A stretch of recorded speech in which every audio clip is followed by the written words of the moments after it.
The strike back and a media counteroffensive. Young Cindy Adams wanted to make a comment. Well, it seems to me that JonBenét has also fallen victim to the fact that that's a toy town, Aspen. That is not a real town. You're talking Aspen or Boulder? Boulder. Oh. It's a toy. Maybe they're both toy towns. Well, but particularly in this, I mean, this is a nonsense prosecutor. This is a man, Alex Hunter, who 27 years ago who was then also in his same position. There was a case that remains unsolved to this day. It was a case of Robert Redford's daughter's boyfriend, then a college student, who was shot at gunpoint. The suspect, who everyone alleged had done it, and everything pointed to it, was allowed to walk out by Alex Haley. Because of all of this that is going on now, that case has just now been reopened. He was forced to reopen it, and it is the identical suspect that walked away 27 years ago. So you're very critical of Alex Hunter. Mr. Haley is... Hunter, whatever the hell his Boulder. name is. I hate him. I got it partially straight, didn't I, Irving? That's I had right. some of it That's straight. right. The point Sydney. is that this guy has a religion. He's a devout chicken. He doesn't. He won't sentence anybody. Let me go right out to Lisa Reichman of the Rocky Mountain News. Lisa, do you ever fear that you are in any way being manipulated by the family in the same way they suspect that those of us on the other side, to the extent that you can characterize us as one side or the other, are being so used?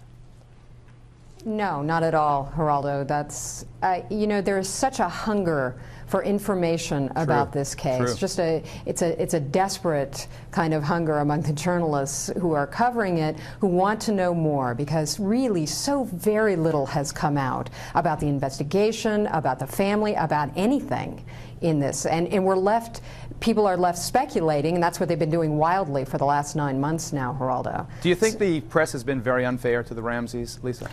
I think that for the most part, we've seen certainly the supermarket tabloid press. Well, that's sort of their stock in trade, and they're trying to sell papers desperately every week, and they've been doing a very good job with JonBenét plastered all over the cover, and they make it sound every week as if John and Patsy Ramsey did this. Just look at the monitor there. JonBenét, evil mom exposed. That's the photo shocker in the Globe September 30th issue. JonBenét's mom inside her tortured mind, the front page of the current Inquirer. So here we vouch for what Lisa is saying. Go ahead, Lisa. I mean, really, Geraldo, this is it's ludicrous. It's total speculation. These things are made up. We have unnamed sources. Who are these people? We have no idea. They have no credibility whatsoever. I mean, we can speculate till the cows come home. It doesn't solve this crime, and it doesn't advance the story either. Is there a feeling, John Suderman, my partner at KWGN, an excellent reporter, former cop. John, is there a feeling now that this thing's never going to be solved? Yeah, I think there's a definite feeling, and I think the latest news development, Geraldo, on Saturday, there was a story that the investigators, they were thinking of putting these investigators on polygraphs. Can you imagine? So they're going to question the investigators? Yeah. I mean, can you imagine if you're a lead investigator and the, quote, suspects or main people or the main focus still have not been polygraphed, but yet you have to be polygraphed to see if you're even telling the truth about leaking to the media. I mean, and since when, Geraldo, is it a crime to talk to the media? I mean, as a former cop, I think that's a real slap in the face in defense of those officers. And I have heard there are some officers in the Boulder PD who really want this case to be solved, to the point I've heard some are even willing to turn their badges in.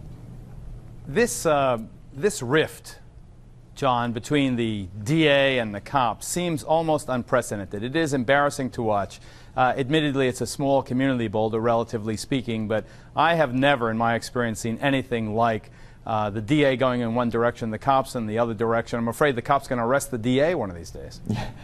And I think you see this rift played out in, you asked if we're being used. I think we're being used a lot. I think you see the DA side sort of told through Newsweek, and then you see the police side told through like the Vanity Fair article. Right. I think we're being used.